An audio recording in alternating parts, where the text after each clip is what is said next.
The real goal is not to run a marathon. The goal is to become a runner. The goal is not to write a book. The goal is to become a writer. Because once you've adopted that identity, you're really not even pursuing behavior change anymore. You're just kind of acting in alignment with the type of person you already see yourself to be. It's kind of like true behavior change is really identity change. Because once you've changed that internal story, it's way easier to show up each day. You're not even really motivating yourself that much to do it. You're just like, this is who I am. There's sort of this like yo-yo effect, you know, like someone trains for a half marathon and then they run the race, and that race motivated them to train for the last 3 or 4 months. And then the race ends and they stop, they take a week off, and a week turns into 2 weeks, and then 2 months, and so on. And then they turn around like 4 months later, like, man, I haven't ran in months. Like, I need to sign up for a new race or something. Because if it's all about the goal, as soon as the goal is achieved, you don't have that motivating you anymore. But if instead it's about being a runner, then even once you finish the race, you still have a reason to show up again the next week, because you're like, well, that's what I do, is I run. That's who I am.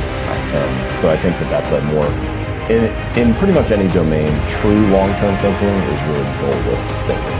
It's much more about being that person, developing that identity, following that system, and then you just happen to realize your potential along the way. So what you come to realize is that your habits reinforce a particular identity. And sometimes this can be positive and sometimes it can be negative. The story could be things like, I'm bad at math, or I'm terrible at remembering people's names, or I'm not good at remembering directions. And all of those stories, that's just an internal story that you tell yourself, but each time you have an experience that reinforces that, the story gets solidified. And so I think the method, the takeaway here is that every action you take is kind of like a vote for the type of person you want to become. And if you can master the right actions, if you can master the right habits, then you can start to cast votes for this new identity, this desired person that you want to be. Good habits become easy habits when you can learn to find joy in delaying gratification. There's no rush. Build for the long term, guys. It's as if they're standing at the foot of a mountain. They can see the summit. They can see the thing they want to make an impact. What they don't see is the mountain. This large, immovable object. You can go up fast, you can go up slow, I don't care, but there's still a mountain. What they don't understand is that life, that relationships, and career fulfillment are a journey. There's no app for that. I got nothing. You've got to go through the slow, plodding, annoying, meandering process called career and life. Everything in my life, when something got hard, I quit. I wasn't great at reading, I wasn't great at writing, so I just quit. I couldn't catch on as fast as you.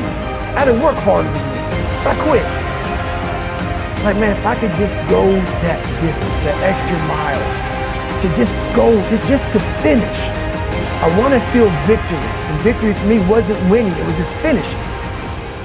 This is one of the things that's challenging about building better habits, is that they're very easy to dismiss on any given day, right? Like, what is the difference between eating a burger and fries for lunch or eating a salad? Not a whole lot on any given day. Your body looks basically the same in the mirror. The scale hasn't really changed. It's really easy to dismiss it in your mind and say, oh, this is kind of insignificant. But, you know, you turn around 2 or 5 or 10 years later and you realize, oh wow, those daily choices really did add up. It's just much harder to see on a granular basis. The cost of your good habits is in the present. The cost of the bad habits is in the future. And the fact that we prioritize the present over the future, change difficult for that reason. The ultimate form of intrinsic gratification is a reaffirmation of your desired identity. So if your desired identity is, I'm the type of person who doesn't miss workouts, or I'm an athlete, every time you're doing a squat, literally you can be in the middle of the rep and you're already getting gratified because you're acting in alignment with the type of person you want to be. It's like, oh, I just did that rep, I didn't miss this workout, that feels good. Now, I do think it takes a little while to get to that point where that actually feels like you. You know, you can imagine somebody goes to the gym for the first week or the first month. They don't quite identify that way yet because they haven't spent enough time there. Steven Pressfield, I think it's in the War of Art, he has a piece where he talks about a wolf and how the wolf develops a territory, right?